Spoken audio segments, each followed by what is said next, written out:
Hello guys and welcome back to MD Investor. That's MD Investor, the channel where we're talking about personal finance, financial intelligence for our children, making our money make money, setting goals, achieving goals, and breaking the cycle of generational poverty.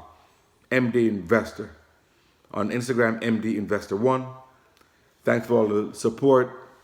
Continue to share the videos with people you think may benefit from this personal finance information.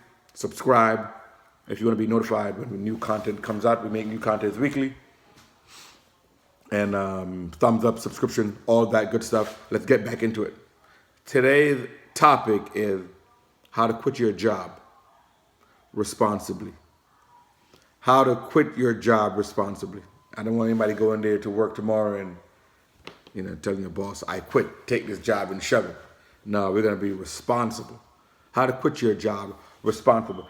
And I haven't been thinking about this for a long time. For a long time, I thought quitting your job comes about at age 65, right? That's right. 65 is when you really quit your job or retire, whatever they call it. That's when it happens. I mean, you don't really do it before that. But then I read a book called Retirement is Not an Age. It's a number. And when you think about it, it's true. Retirement is not an age. It's a number. In our mind, we've been programmed by the government that 65 is when you work, 21 to 65. But then we see people like athletes. I know athletes doesn't represent, a large portion of society, but still, it gives us an idea. They retire at 30, 32. They're not 65, but it's a number. Their bank account is big enough that they don't have to work anymore. So that's an idea. It kind of opens up. And the same thing happened with lottery winners. People that hit the big jackpot and they retired. The same thing. They're not 65. They can be 35. But they have the income in which they can retire. So this is kind of where everything kind of came from. That book and kind of looking around and see that, you know what? It doesn't have to go to 65. And there's a new movement coming about. I'm not sure if you guys heard about it. It's called the FIRE movement. FIRE. FIRE movement. Financially independent, retire early. And what these guys do is they have a very high savings rate, upwards of 50%, 50, 60, 70%. A lot of them live very frugal, and they save a very large portion of their income, invest it, and have a very large nest egg, and they live off that. Retiring at age 35 and 40 and very, very young age and traveling the world and seeing things and enjoying their life. So between all these different aspects is where I kind of begin to think about how do you quit your job? Responsibly. You still have the responsibility, you still got to eat, you still got to live, you still got to take care of whatever your responsibilities are. How do you quit your job responsibly? So this video is going to give us a little discussion about that. Like I said, I never thought this was even possible. So the fact that I'm even thinking about it, studying about it, reading about it, is almost like an epiphany. Like, I can't believe you're even contemplating this.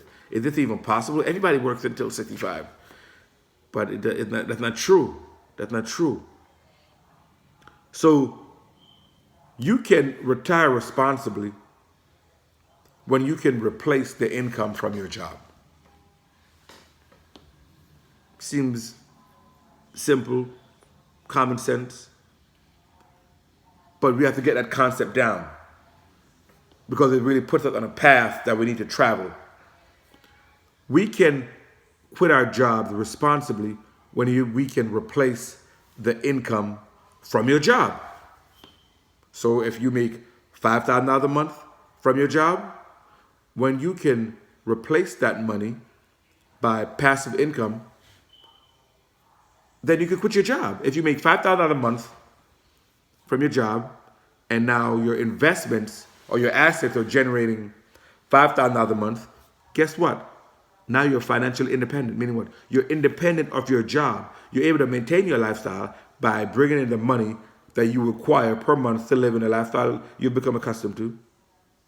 And you're doing it passively. So therefore, you have an option. You can work if you want to, and you can quit if you want to. Now you have financial independence. A lot of us now, in our situation right now, we do not have financial independence. We are absolutely dependent on our job. Why? Because our job, our active income from our job, where we trade our time for money, is the only stream of income we have. And that's a sad thing, where 100% of your income comes from one source. Can you imagine that? 100% of your income comes from one source. If that faucet gets turned off by a layoff, cutting your hours at work, whatever it may be, your lifestyle has now been affected because you've allowed the outside world to come into your house and disrupt your tranquility because you did not diversify, right? You didn't have other streams of income, rental properties, dividends, and all these other aspects to complement your money from your job. You had nothing else coming in from passive income, and 100% of your income was active. You absolutely require your job. You need your job. You better not open your mouth and say nothing because you can't afford it. You can't afford it. You can't afford it. You have no options. That's why a lot of times people hate your job because they're frustrated, but they can't do anything about it because they absolutely need the money because they have not planned accordingly. But we're in the right place, guys, discussing other options. Okay? So we said that you are able to quit your job responsibly when you can replace your income from your job with passive income. Okay? All right. First of all, you got to know how much do you need to live, right? That's why you're doing a budget and going through your numbers. How much does it take to run my household? Can I live off $3,000 a month? Do I need $3,500 a month? Do I need $4,000 a month? Whatever it is, you're going to have that number in your mind. It's not going to be some, just pie in the sky, random, plucking them. I want to be a billionaire. I want to be a gigant, whatever you call it. But the bottom line, you have real numbers in your head. 5,000, 6,000, 3,500, whatever numbers, you have the numbers in your head of what is required to run your household on a monthly basis. Now you need some horses to get you there. When you have horses to get you there, and by horses I mean assets, you need assets that will generate that income passively for you, and then therefore you can quit your job.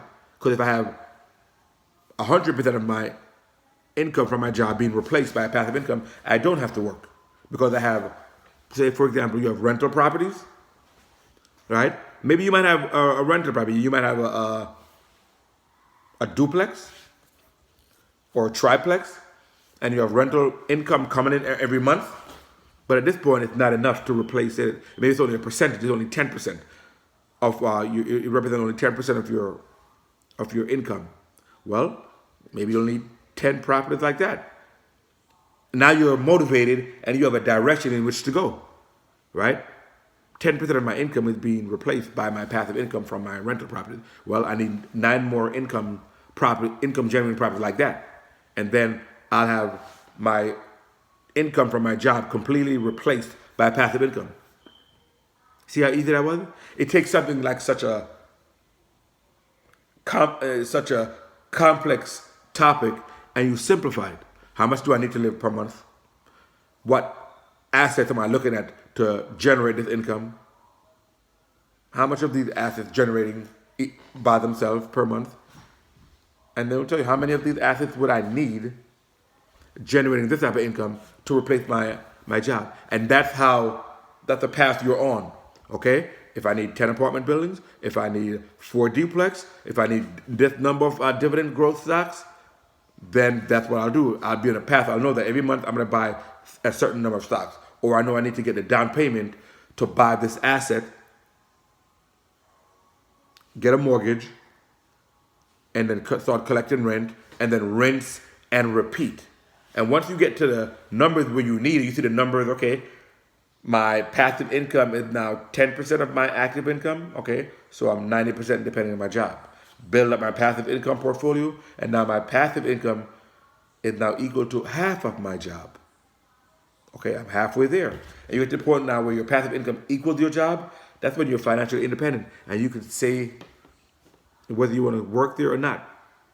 That's how you quit your job responsibly. So I'm not telling anybody to go in there and tell your job, tell your boss, I don't work here anymore. You need your job. You can't do it until you're ready to do it. Okay? But the day's gonna come, guys. The day's gonna come when we are gonna be able to look at our portfolio and see that because we have had a plan and we looked at our numbers and we were real with ourselves and we worked hard in the direction and the path that we wanted to go. Now we see that we have dividends and rental property income coming in, and it's absolutely replacing our income. And then at that point, now work becomes an option. Do I want to work? Well, it's up to you. Well, it's up to you. But now, when it's absolutely mandatory because it's our only income stream, and we have nothing else on the side, that's why we got to start to build up our passive income. You have to start to build up our passive income. So this is a quick, fun video today, guys, about how to quit your job responsibly. I'm not telling anybody to go out there and quit their job unless they're ready, but just to give you the framework to think about. How would I go about quitting my job before 65? And now that's the framework you have. Find out how much you need to live per month and start thinking about different assets that you can have that will help you to generate that income, and how many of those assets would you need, and how much would I have to invest per month in these assets to start bringing this into fruition. Okay, so continue to subscribe, guys. Send this content to anybody you think out there who may benefit from some personal finance information. Remember to definitely like us on Facebook and give us a thumbs up. It's MD Investor One on Instagram, guys. That's MD Investor One, guys. Continue to support, and we will see you on the next video.